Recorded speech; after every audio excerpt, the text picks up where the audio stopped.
بسم اللہ الرحمن الرحیم۔ حضرت سلمہ رضی اللہ عنہا کے جنتوں کے دھوم دھام کے متعلق عجیب و غریب 8 سوالات اور ان کے متعلق آپ صلی اللہ علیہ وآلہ وسلم کے جوابات۔ حضرت سلمہ رضی اللہ عنہا فرماتی ہیں کہ میں نے رسول صلی اللہ علیہ وآلہ وسلم سے پہلا سوال کیا کہ یا رسول اللہ، حور العین کی خبر مجھے دیجیے، تو آپ صلی اللہ علیہ وآلہ وسلم نے فرمایا وہ گورے رنگ کے ہیں، بڑے بڑے آنکھوں والے ہیں، سخت سیاہ اور بڑے بڑے بالوں والے ہیں جیسے کہ گدھ کا پر۔ اس کے بعد تو فرماتی ہیں کہ میں نے حضرت محمد صلی اللہ علیہ وآلہ وسلم سے تیسرا سوال کیا اور میں نے کہا کہ خیرات الحسان کی کیا تفسیر ہے، تو آپ صلی اللہ علیہ وآلہ وسلم نے فرمایا خوش خلق و خوبصورت۔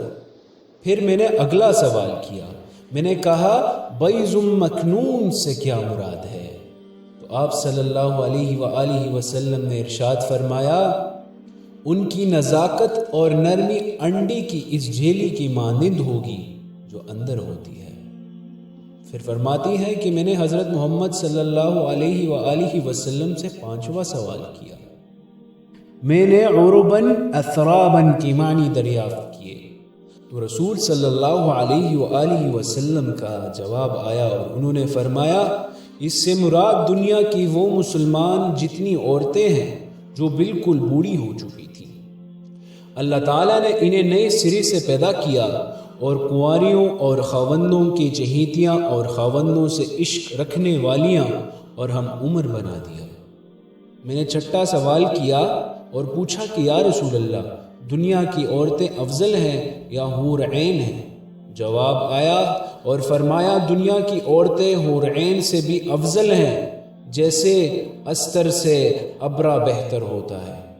اس کے بعد میں نے پھر سے سوال کیا، میں نے کہا اس افضلیت کی کیا وجہ ہے؟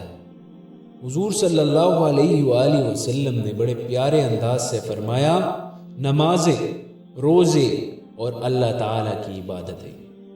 اللہ تعالیٰ نے ان کے چہرے نور سے، ان کے جسم ریشم سے سوار دیے ہیں، سفید ریشم اور سبز ریشم اور زرد سنہرے ریشم اور زرد سنہرے زیور بخوردان موتی کے، کنگیاں سونے کی، یہ کہتے رہیں گے، جس کی معنی کچھ یوں ہے یعنی ہم ہمیشہ رہنے والی ہیں، کبھی مریں گی نہیں۔ ہم ناز اور نعمت والیاں ہیں کہ کبھی مفلس اور بے نعمت نہ ہوں گی۔ ہم اقامت کرنے والیاں ہیں کہ کبھی سفر میں نہیں جائیں گی۔ ہم اپنے خاوندوں سے خوش رہنے والی ہیں کہ کبھی ہم روٹھیں گی نہیں۔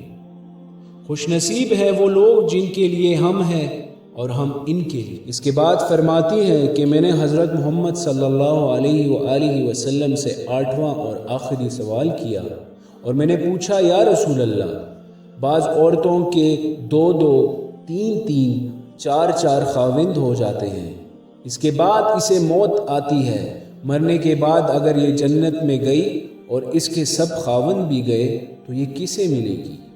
تو آپ صلی اللہ علیہ وآلہ وسلم نے فرمایا اسے اختیار دیا جائے گا کہ جس کے ساتھ چاہے رہے، چنانچہ یہ ان میں سے اسے پسند کرے گی جو ان کے ساتھ بہترین برتاؤ کرتا رہا ہو۔ اللہ تعالیٰ سے کہے گی کہ اے پروردگار، یہ مجھ سے بہت اچھی بدوباش رکھتا تھا، اس کے نکاح میں مجھے دے۔